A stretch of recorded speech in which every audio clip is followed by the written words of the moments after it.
याच्या आधी पण सांगितलेलं आहे की नाथाभाऊंनी स्वतःहून सांगितलंय की त्यांना पक्षात यायचं आहे।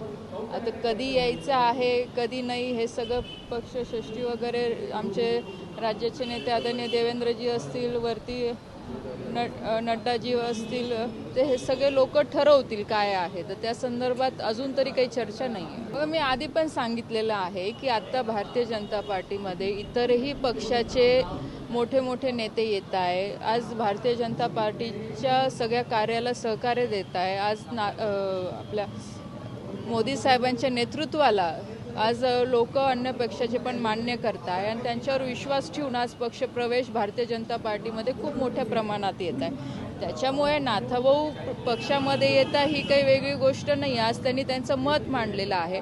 आता ज्या काही पुढच्या प्रोसिजर आहे ते पक्षाच्या आदेशाने होतील।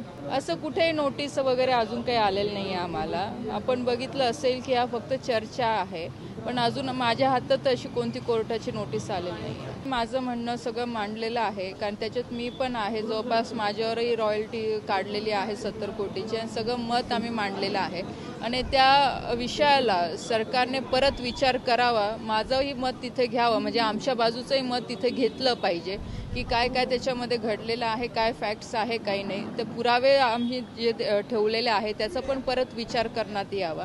म्हणून आता त्या संदर्भामध्ये जे काही माहिती मी दिलेली आहे शासनाला, त्या अनुषंगाने त्यांनी सध्या ही स्थगिती दिलेली आहे।